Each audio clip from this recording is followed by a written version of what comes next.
to listen to our next speaker. And he's here to talk about a subject that is so, I suppose, arcane and poorly represented in the histories of the Second World War that most people don't even know that it actually happened. And it's the story of British armour operating in the Far East, and specifically in the Burma campaign that went on, of course, throughout the whole of the Second World War. Now, I'll do a plug for him so he doesn't have to himself.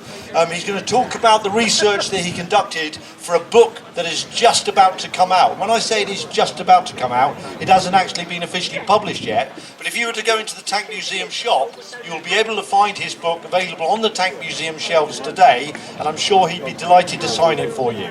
So without further ado, please give a big Tankfest hand to Jack Bowsher.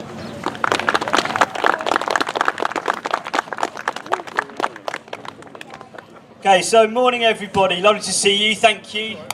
As some of you may be aware, it is monsoon season in Burma at the moment, so good of it to bring us weather here. So I'm Jack Bowsher, I'm a teacher, secondary school teacher, I'm head of history at a school in Hertfordshire. But what I've been doing over the last couple of years is researching a book that is coming out, like Dick kindly said. It is available in the Tank Museum exclusively today because it's not out to the public until tomorrow. But anyway, what I'm here to talk to you actually about is not just my research, but really the story of armour in Burma, in particular in the Second World War. Now, the way that starts is when Japan wants to invade Burma, it's important to understand that Japan is looking to cut the Burma road that was delivering supplies to the nationalist Chinese. And the whole thing is a complete debacle from the very beginning. The British and Indian Army is not particularly well prepared, it's not particularly well trained. The Indian troops in the 17th Division, for example, had all of their training equipment ready to go to fight in North Africa against the German army. But instead, they end up fighting in Burma, in the jungles of southern Burma in particular, when the Japanese invade from the southeast.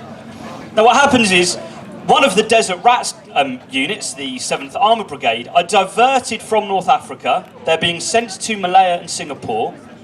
And then as those places are about to fall in February 1942, they then end up being diverted to Rangoon, the capital of Burma.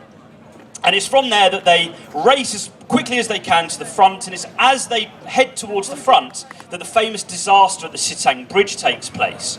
So as the the Indian 17th Division is retreating across the Sitang Bridge, very famously it's blown up with half of the division on the wrong side of the bridge.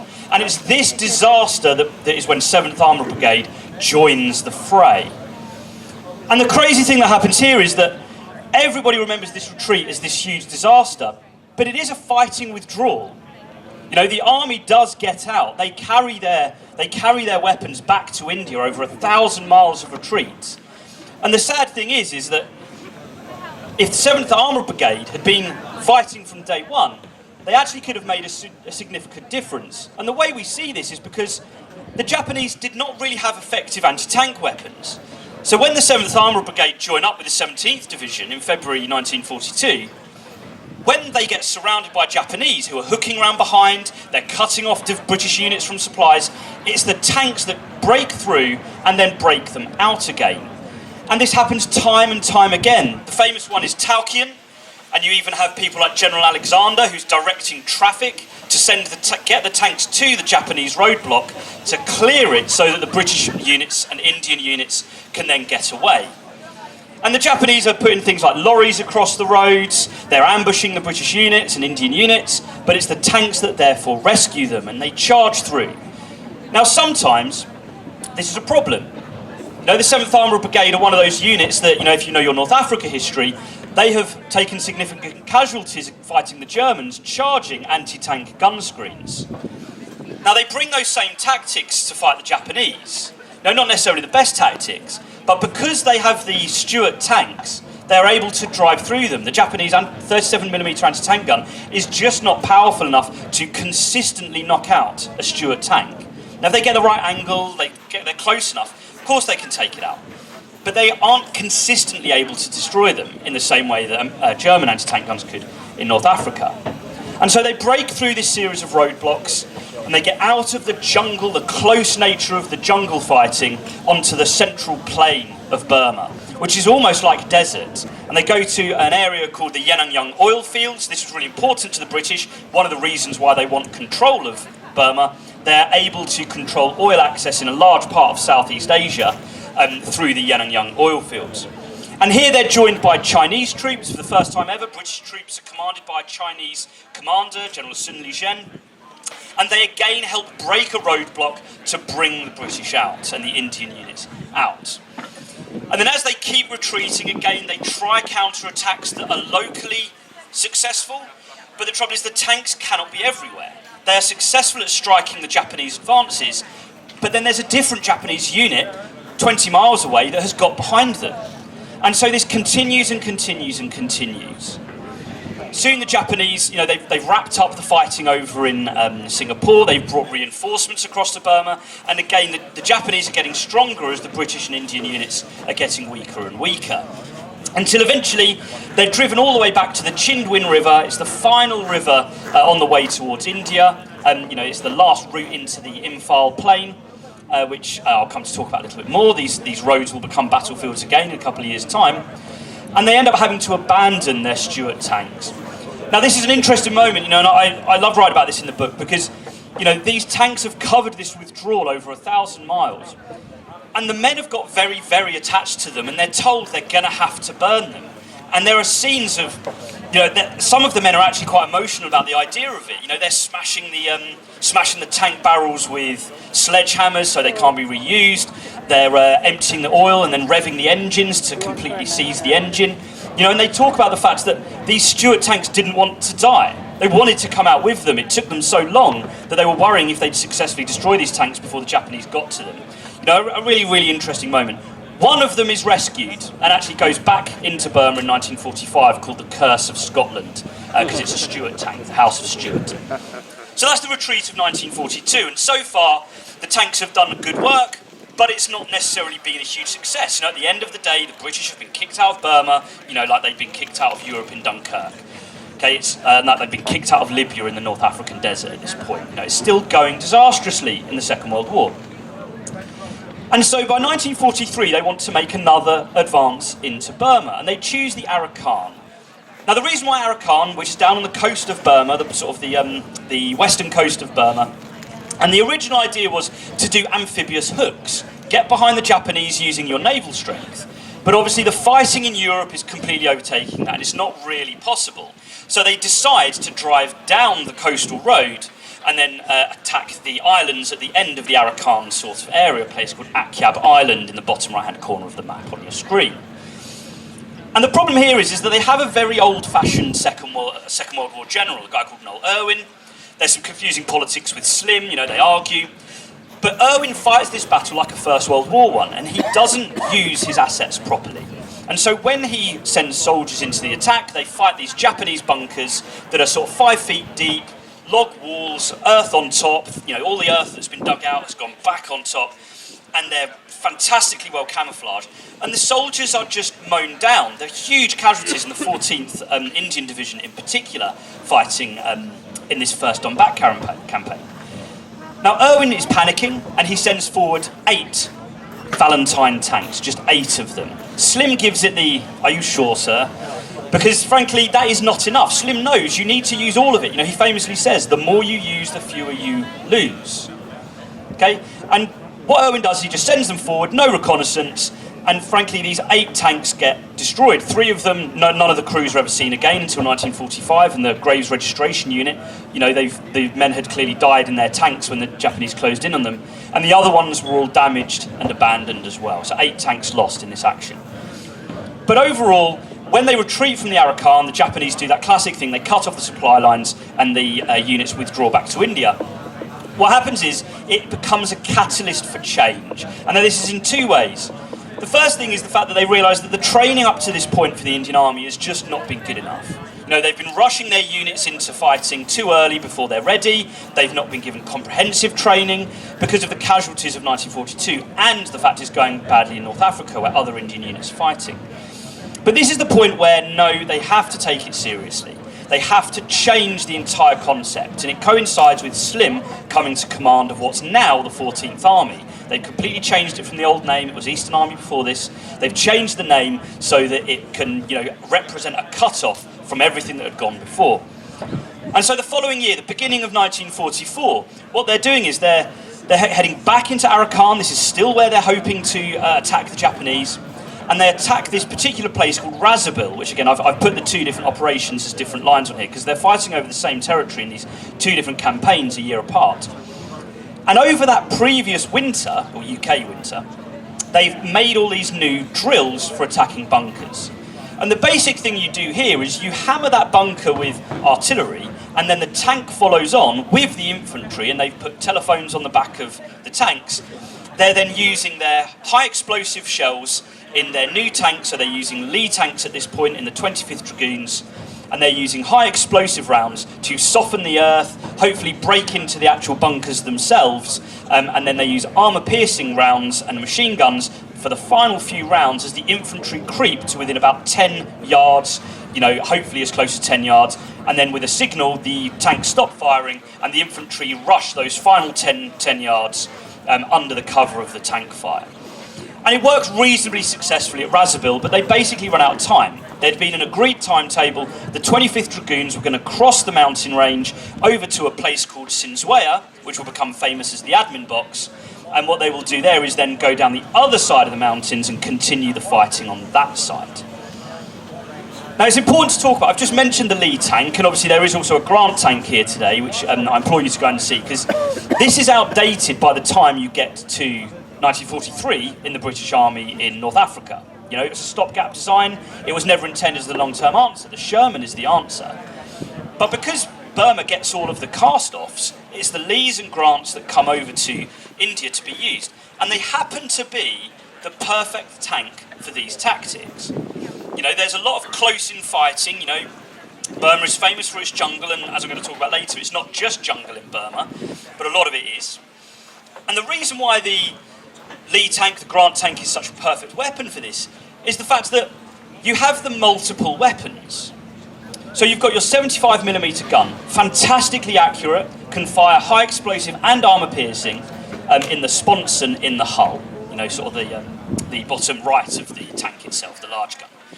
But what you then have the actual 37mm gun, so slightly smaller than a 2-pounder, for those that are interested in your firepower.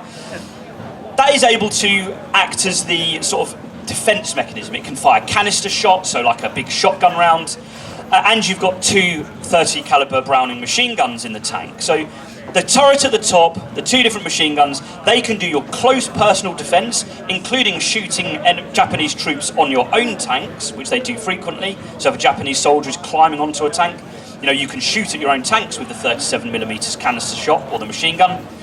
Okay, and the 75mm can concentrate on the bunkers that is the main tactical problem. And so it's this tank that really finds its home in the Far East. Lots of people think of the Grant as being a terrible tank. In the Far East, it's one of the best ones that you could have hoped for if you were in a tank crew. Which brings us to the Battle of the Admin Box, one of the most famous actions probably in the Second World War, certainly one of the most famous ones in the Burma campaign. Partly because so many of the troops are admin. It's cooks, it's the office clerks, there's drivers, mechanics are manning the foxholes and doing the hand-to-hand fighting themselves. Now, there are other infantry regiments as well, but there's also the 25th Dragoons. Like I said, they've come across the mountains to join the continued offensive into Arakan, but the Japanese have launched their invasion at this point. So at this point in 1944, the Japanese have decided the best way we can win this war is to just push the British as far back into India as we can, and hopefully, if we get onto the border or into India, that will be enough to trigger a nationalist uprising that will then force the British out by rebellion, and therefore the Japanese will get control of, India, hopefully, even if it's sort of by proxy as part of an extension of its empire, even if they don't literally have to invade the whole thing. So the British want to hold here. And the fundamental change that's happened as well, apart from training, is that the British will no longer retreat when surrounded. The biggest problem in 1942 was that the moment the Japanese got on the supply lines of a British or Indian unit, the British doctrine, the Indian doctrine was retreat, reopen the supply lines, survive. By the time of the admin box, 1944, that's been completely changed. What you're looking at here now is, and this is all down to Slim realistically, but there are other people as well. You drop your supplies using, the increased aerial power that is coming from the American Lend-Lease and the Americans wanting to, reopen the Burma Road. There are enough Dakotas and C-46s, C-47s there to airdrop supplies. And the admin box is the first time that they try this in a very, very large operation. We're talking divisions. It's been tested with the Chindits, it's been a success, but that's a brigade-side operation in 1943. This is now divisional size airdrops, and they will eventually get on to corps size drops by 1945. And this is what keeps the admin box going. And the problem for the Japanese is their entire offensive is predicated on not having an effective supply line behind them. It's capture your enemy's supplies and then move on and capture the next set of supply, or the next supply dump, then the next supply dump. Okay? And the admin box stops that from working. And the Japanese kind of don't know what to do. And eventually they keep hammering away at this box. And the crucial thing that's there is the 25th Dragoons are providing the firepower from within the box, especially at night, firing on sort of fixed lines. They're lined up in a line and they're shooting across the open paddy field where the box is at anything that moves in the middle of the night. And then in the day, they're counter-attacking German incursions in the hills around the edges. So once daylight comes up, the infantry are reporting in where have we lost, what hilltop have we lost? Hill 315 being a famous one, Artillery Hill to the south of the box. These are the places, and by the way, this picture's taken from Ammunition Hill, looking towards the eastern gate of it, so you can see some of the open paddy I'm referring to. But what's happening is they're counter-attacking these hills and pushing the Japanese off them each day. And it's different parts of the box each day. They're like a sort of a firefighting service being sent to wherever the need is greatest, until eventually 5th Division cross the mountains, again using 25th Dragoons reserve tanks, and it's the mechanics that are driving them across the Nokidoke Pass, and they're breaking into the admin box, and then they continue the offensive until they realise the thing that's happening much, much further to the north. And this is where really we're going to. So the Battle of Imphal, and in a moment the Battle of Kohima. The Battle of the Admin Box, or what became the Battle of the Admin Box, the Japanese intended to be a distraction. Slim was supposed to send reinforcements from this place, Imphal, send them all the way down to the Arakan, and then the Japanese would strike into this place, Imphal. But it's completely failed. The Battle of the Admin Box was a success using local reserves. They didn't need reinforcements. They won the battle on their own. So now all of a sudden, Slim's got a reserve in Arakan, 5th Division, 7th Division, and other divisions down there, the 36th and 26th, and he can actually send reinforcements in the opposite direction. And so the Japanese have completely ruined their own plan.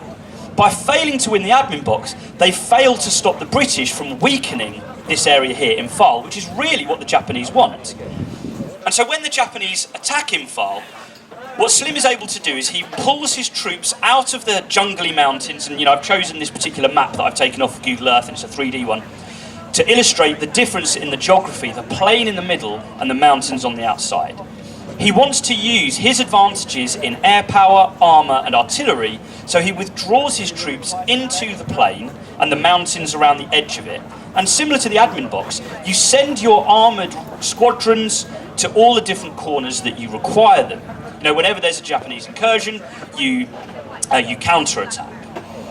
Now, there is an element of the retreat, the 17th Indian Division, for those of you who know your Battle of the Admin Box well. As the 17th Division withdraw, they time it badly, they nearly get cut off. The 7th Light Cavalry, again in Stuarts, a bit like in 1942, they break through roadblocks to bring them back into the Imphal plain.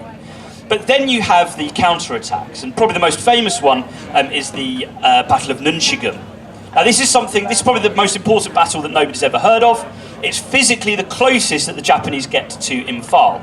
So this is mountain, it's about 3,800 feet above sea level, so it's about 1,000, 1,200 feet above the floor of the valley. And it overlooks 2 of the airfields that's bringing the supplies into Imphal, which is surrounded, I probably should have said. And what happens here is the 3rd Carabiniers, the Scots Dragoon Guards today, they send some Lee tanks up that mountain, single file from 2 different directions. I've put the arrows on the map for you, and they clear the bunkers on there.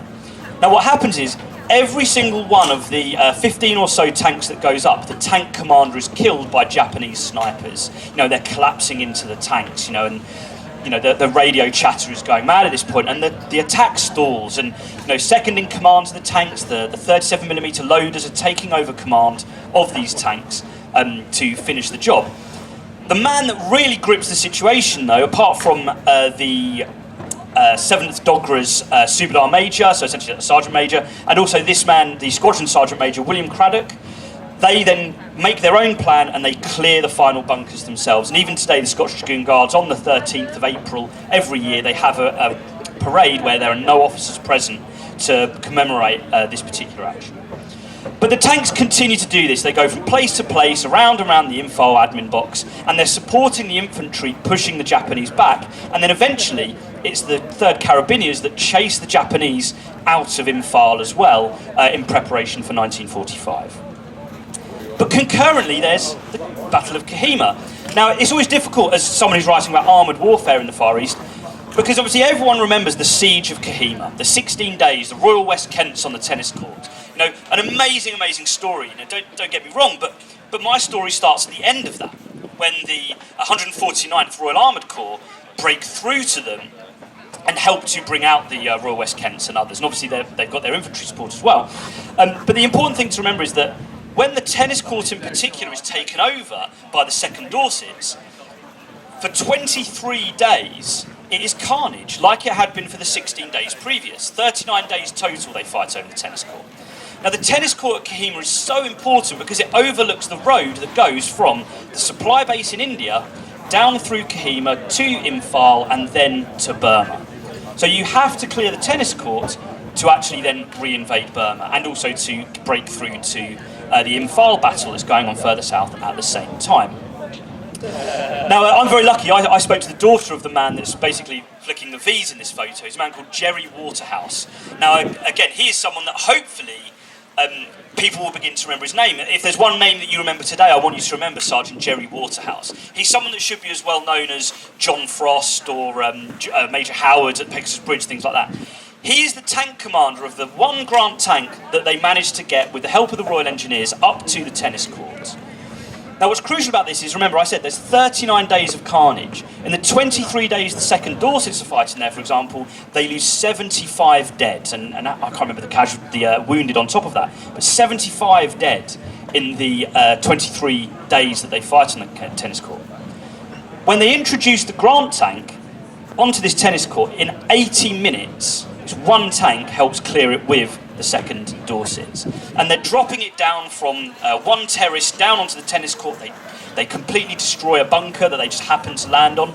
And then there's a Dorsets guy, snag a hire inside the tank, and they literally are just pointing and shooting at the Japanese bunkers. There's a water tank over to one side that the Japanese have, you know, covered in sandbags.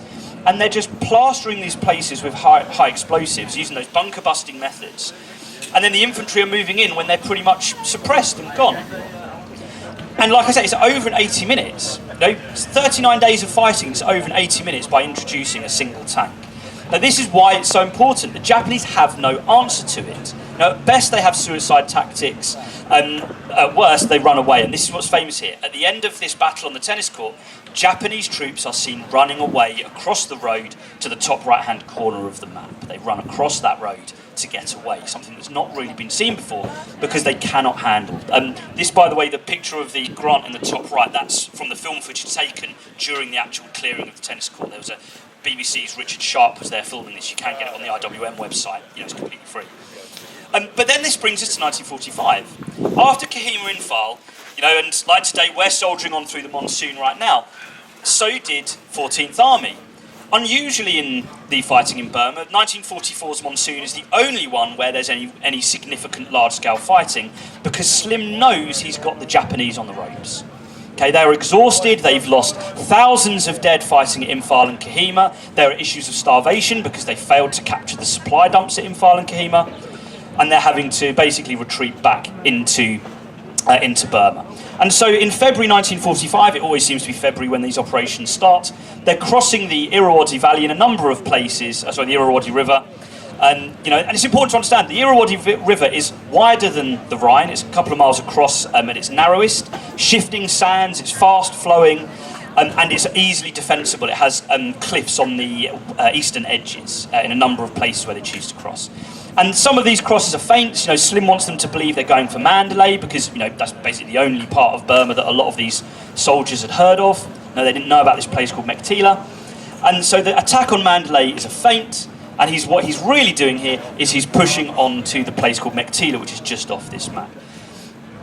And this is what I call the Thunder Run, and this is a phrase that is most famous for the 2003 invasion of Baghdad, because this is kind of the first time it's ever happened. What Slim has done here is taken the 17th Indian Division, and he's trained them in manoeuvre warfare. They've been given all new motor transport, and they're going to operate with the tanks and on the tanks. Okay, you'll see here that 255th Armour Brigade have now been given Sherman tanks, the new stuff. The Grants and Lees are still with the other brigades fighting in Mandalay, but the Shermans are in 255th Indian Tank Brigade. And they are charging onto Mektila, which is the supply hub of the Japanese.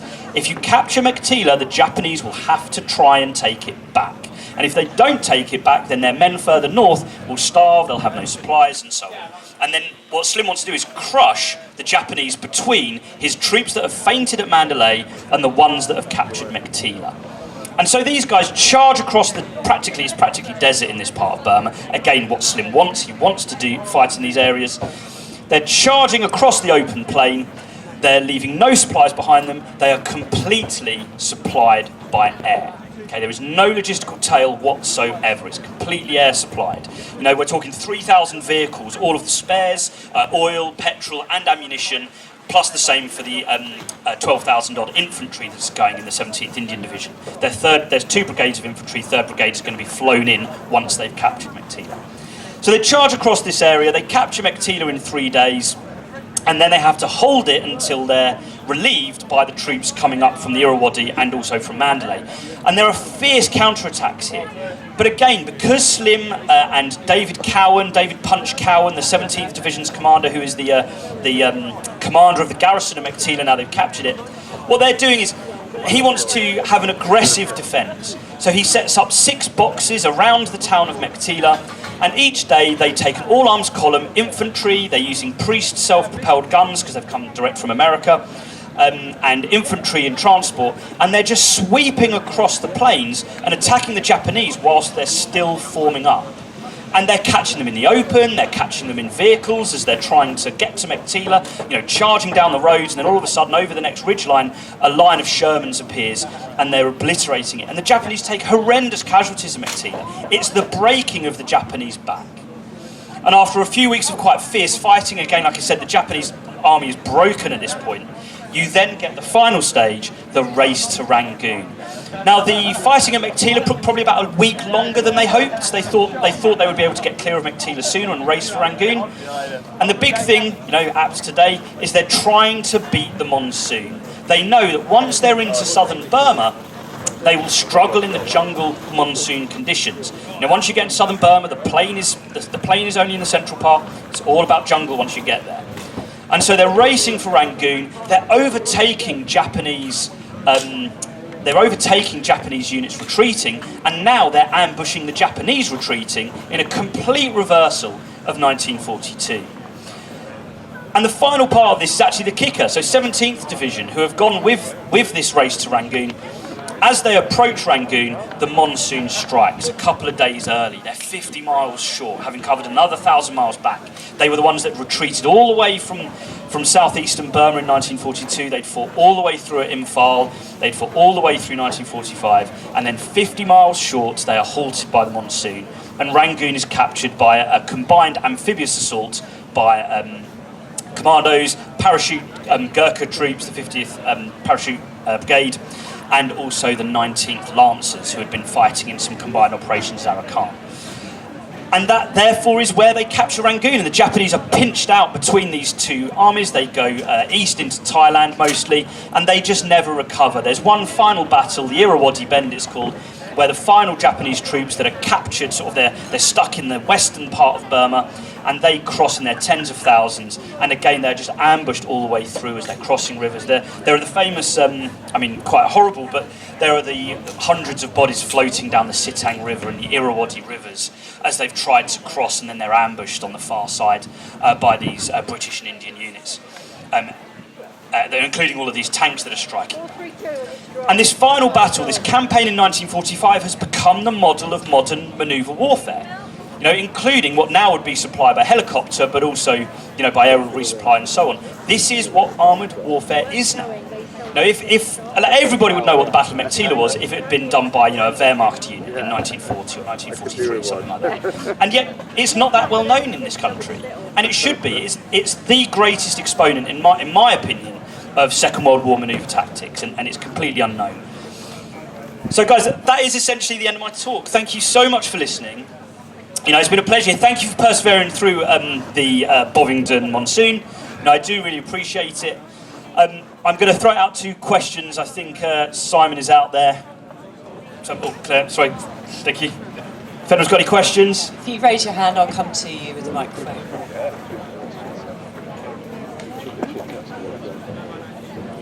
So, guys, anyway, please feel free to come up and speak to me. Like Dick said at the beginning, my book is on sale both in the tent there and over in the museum there. If you want to ask me any questions when you see me around today, I'm here for a few more hours yet.